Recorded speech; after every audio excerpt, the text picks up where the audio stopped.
नमस्कार, मैं DDR news से अपूर्वा आप सभी दर्शकों को नमस्कार करती हूं।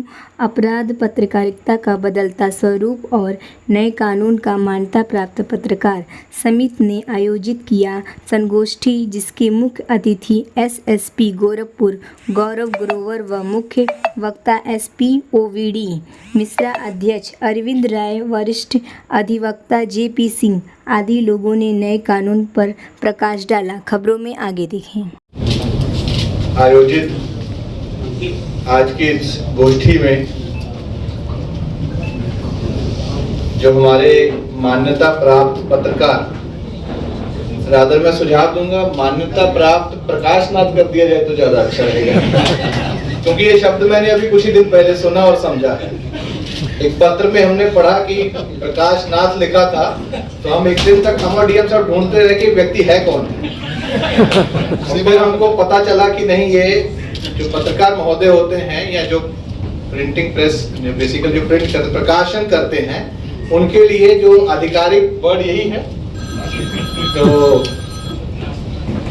आपके द्वारा ये आयोजित जो नए कानूनों के संबंध में गोष्ठी है, इस गोष्ठी में आमंत्रित करने के लिए मैं आप सभी को, मंचासीन हमारे सभी महानुभावों को, चाहे वो हमारे अधिकारी हों, हमारे वरिष्ठ अधिवक्ता हैं, काफ़ी लंबे समय से हमारे साथ काम कर रहे हमारे एसपीओ साहब हैं मिश्रा जी, और इस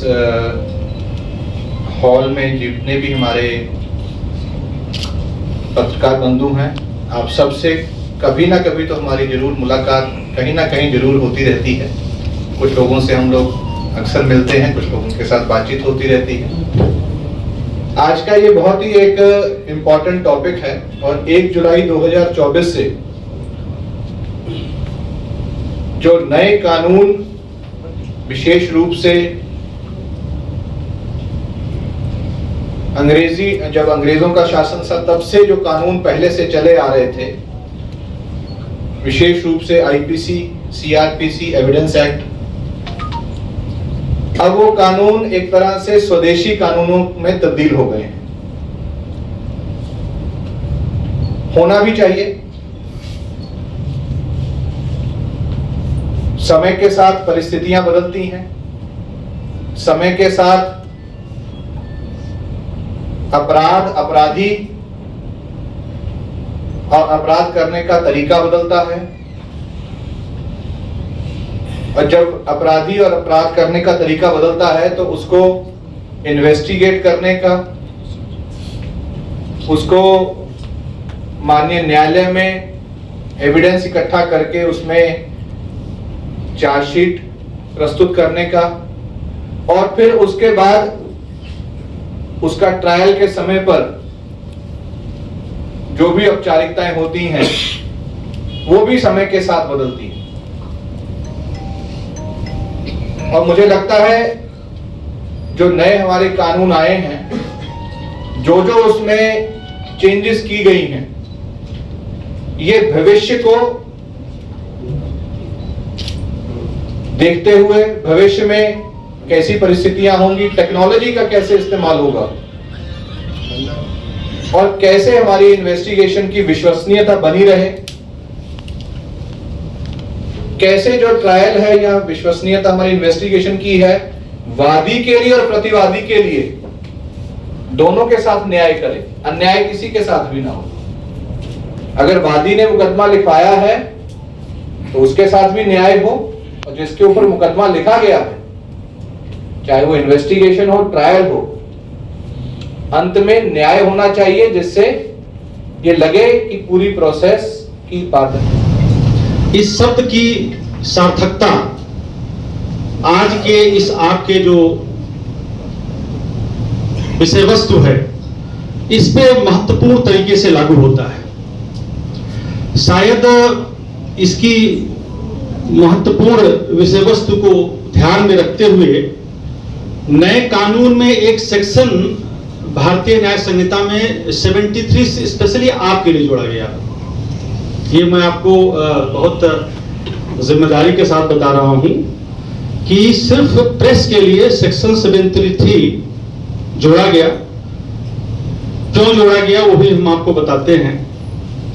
कानून में जितनी नई व्यवस्थाओं को दिया, वो चाहे पत्रकारिता से संबंधित 73 हो या किसी वयस्क महिला के साथ प्रवंचना से किया गया सेक्सुअल रिलेशन हो या टेररिज्म एक्टिविटीज हो, भारत की संप्रभुता समृद्धता का हो, संगठित अपराध हो, नए संगठित अपराध हो, तो ये अचानक नहीं जुड़ा।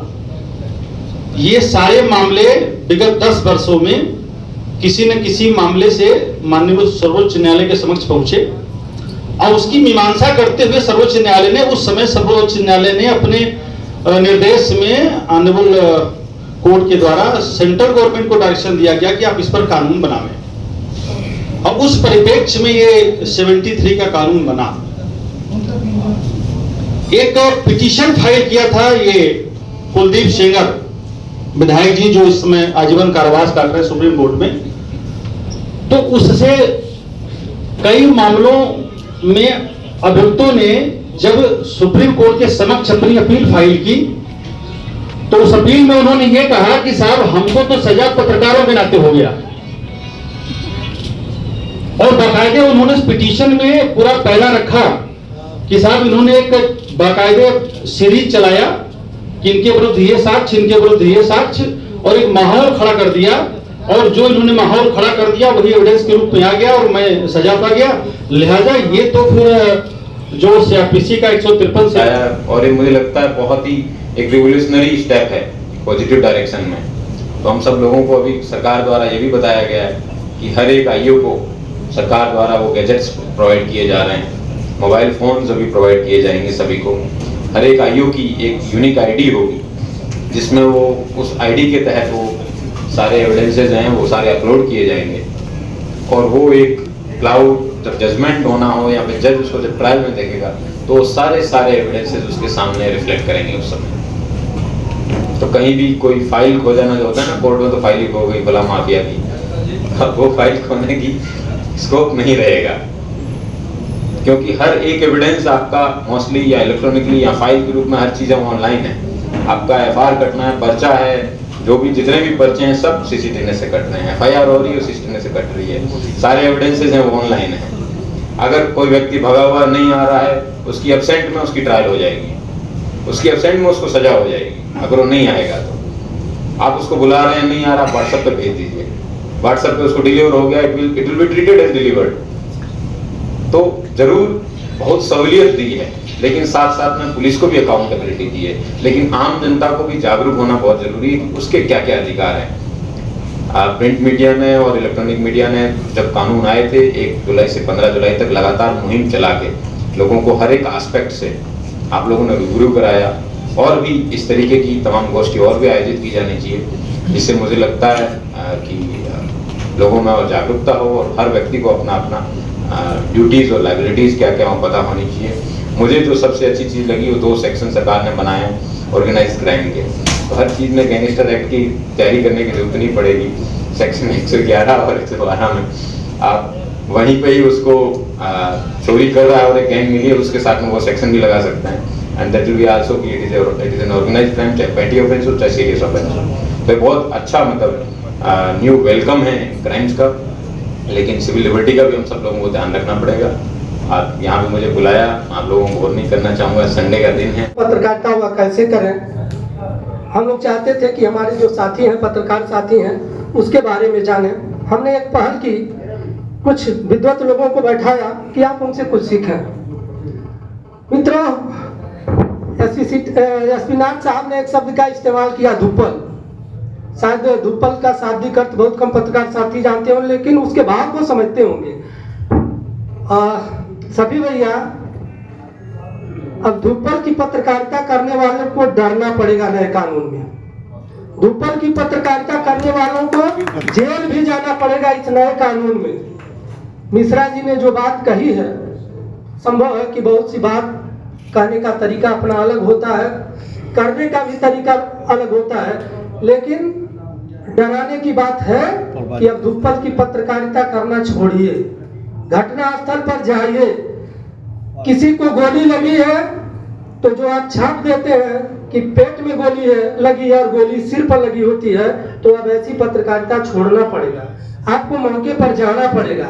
नया कानून ये कहता है कि आप खुद को भी बचाइए, सार्वजनिक जीवन जो भी लोग जीते हैं, नया कानून उनको जेल भेजने के लिए सबसे प्रबल बना है। जो लोग घर पर बैठे रहते हैं उनको नए कानून पुराने कानून से कोई मतलब नहीं है, लेकिन नए कानून के तहत अगर आप जाते हैं तो इलेक्ट्रॉनिक एविडेंस अपने पास रखिए। आप कहीं पत्रकारिता करने गए हैं और कोई लड़की किसी दूसरे पर आरोप लगा रही है और जिस तरह से कुरेद करके आप सवाल करते हैं, अगर उसने कह दिया कि आपने भी वो गलती की है तो आप भी जेल जाएंगे। पत्रकार होने के नाते आप बच नहीं पाएंगे। नए कानून से डरना तो पड़ेगा, लेकिन जो लोग धुप्पल की पत्रकारिता करेंगे उन्हें, जो लोग घर बैठे पूरे देश दुनिया की खबर चाहेंगे कि लोगों को बता दें, उनको डरना पड़ेगा। मित्रों, हमारी एक पहल थी, हमारी एक कोशिश थी। हमारी इस कोशिश में हमारे अधिकारियों ने, आदरणीय एसपी सिटी साहब के प्रति मैं आभार ज्ञापित करता हूं कि आपने अपना समय हम लोगों को दिया। आपने अपने ओजस्वी शब्दों से हमारे साथियों में रोमांच भरा। आदरणीय एसपी नाथ साहब, मैं आभारी हूँ आपका कि आप हम मीडिया कर्मियों के बीच में आए, हमसे मुखातिब हुए, हमसे संवाद स्थापित किए। मैं आदरणीय डी मिश्रा जी को कोटि कोटि धन्यवाद देता हूँ इस नाते कि मैंने हाल के 2 महीने के भीतर लगातार उनके संपर्क में रह करके जाना कि नया